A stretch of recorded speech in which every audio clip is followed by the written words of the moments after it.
Imagine a quiet morning in Johannesburg. The sun rises over golden rooftops, the air is calm, and the streets hum softly with the rhythm of daily life. But in the blink of an eye, peace turns into pandemonium. From the treetops, a storm of fur and shrieks descends. Tens of thousands of baboons and vervet monkeys flood the streets. They leap across cars, tear open grocery bags, and climb onto roofs with reckless energy. Within hours, what was once a bustling neighborhood becomes their kingdom. For many South Africans, this is not a rare spectacle.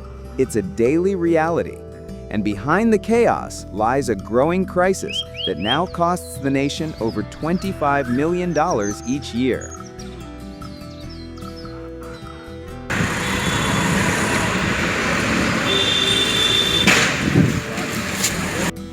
The roots of this invasion stretch deep into the land itself. Years of severe drought and rampant deforestation in southeastern South Africa have stripped the forests bare. With their natural food sources gone, desperate monkeys are driven into cities, scavenging for fruit, garbage, and anything edible. But hunger makes them fearless and dangerous. According to the South African Department of Environmental Affairs and Tourism, more than 400 attacks on humans were recorded in 2024 alone, many taking place in broad daylight. Passers-by have been robbed, injured, and even directly attacked by these increasingly aggressive primates.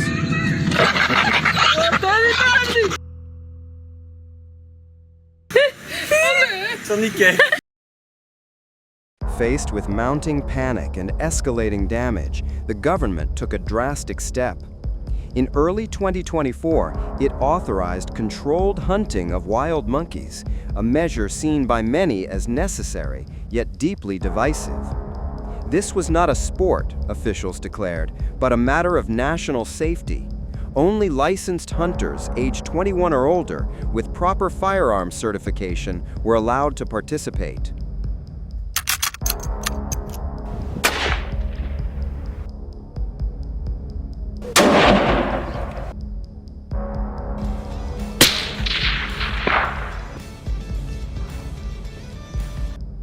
Hunting was restricted to rural and suburban areas where the primate population was most concentrated. Armed with semi-automatic rifles or precision bows, these hunters operate with discipline and restraint. They are trained to aim for swift, humane kills, never targeting infants or pregnant females. It's a campaign waged under tight regulation, balancing protection of people with the preservation of biodiversity.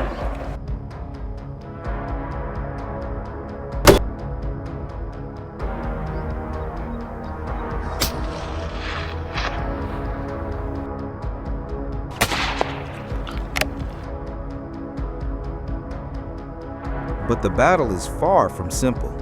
Baboons are cunning, fast, and extraordinarily perceptive. They move in small groups, communicating with sharp cries that can foil even the most experienced hunter. To outwit them, hunters must master camouflage, building makeshift hides from branches and leaves, waiting motionless for hours.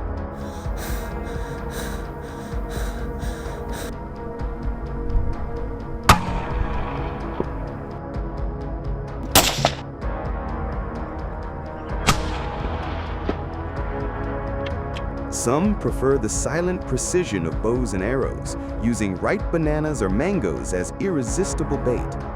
The moment a monkey steps into view, the hunter must act, silently, swiftly, and without hesitation. Even one misplaced sound can send the entire troop scattering into the forest.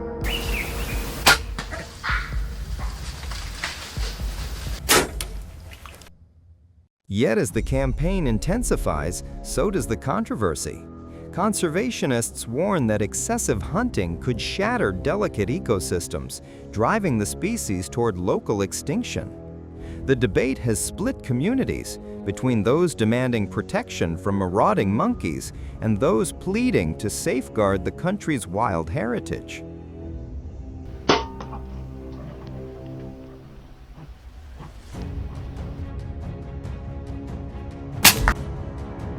Recognizing the danger of imbalance, authorities are now turning to more humane methods. Giant cage traps, carefully baited with fragrant fruit, have become an increasingly common tool. These metal enclosures can safely capture several monkeys at once without injury, allowing relocation efforts to proceed more peacefully. Lele.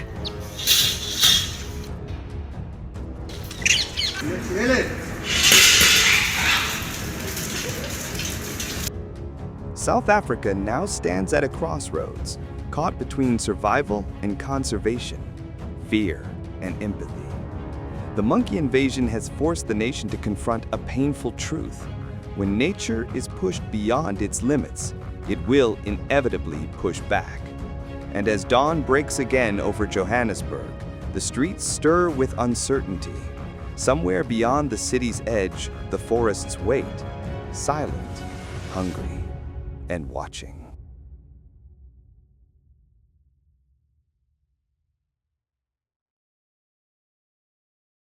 Hey there folks, welcome to Leopard Farm. Imagine the sharp crack of a rifle ripping through the crisp Alberta wilds, dropping a hulking North American black bear in its tracks. That's the reality playing out across the province these days, as ranchers and licensed hunters join forces to curb an exploding bear population that's turning farms into battlegrounds. These powerful animals are smashing through hundreds of beehives annually, costing beekeepers and the entire agriculture sector millions in hard-earned revenue. In response, Alberta's government has rolled out controlled hunting programs aimed at reducing bear numbers by a solid 20% in the next 5 years.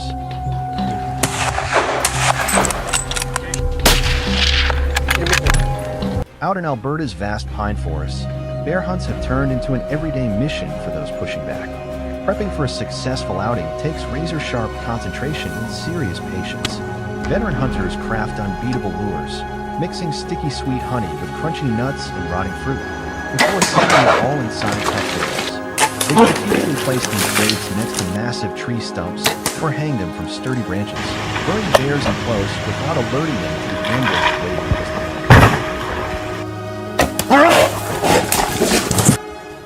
Once the bait is set, hunters carefully select their ambush position, climbing into a solid tree stand or perching on a sturdy limb at least 7 to 8 feet off the ground for an unobstructed view. Then begins the true endurance challenge, hours of motionless waiting, where even the slightest sound could ruin everything. You have to remain perfectly still, control every breath, to avoid alerting a cautious bear as it approaches. When it finally appears, success hinges on nerves of steel, keeping your heart rate steady, your aim locked, and your mind ready for the critical instant. The moment the bear positions perfectly, the hunter draws the bowstring smoothly, targeting a vital area like the neck or shoulder for a quick, humane kill. Many rely on top-tier equipment such as the Matthews V3X compound barrel, featuring cutting-edge cam technology for dead-on precision up to 40 yards and arrow speeds reaching 340 feet per second. In these high-stakes situations, you typically get just one opportunity. Miss it, and you risk losing the animal while facing a potentially dangerous charge. Victory demands flawless technique and unbreakable focus.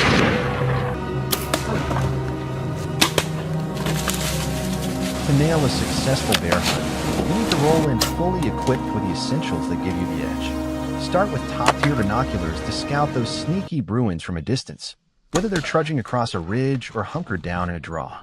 For stopping power, seasoned hunters swear by beasts like the Ruger Hawkeye or a .338 Winchester Magnum.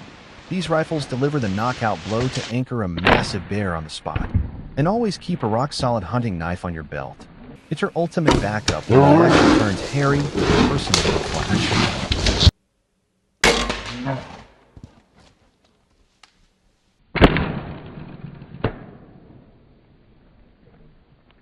The ideal shooting range for a bear typically sits between 50 and 100 yards, near enough for pinpoint accuracy on vitals like the heart-lung zone, yet distant enough to stay clear of those razor-sharp claws.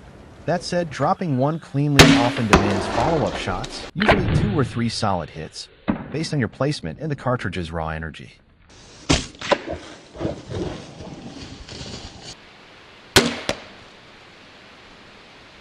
Bear hunting in Alberta is a hot-button issue that's got locals, farmers, and wildlife lovers locked in fierce debate.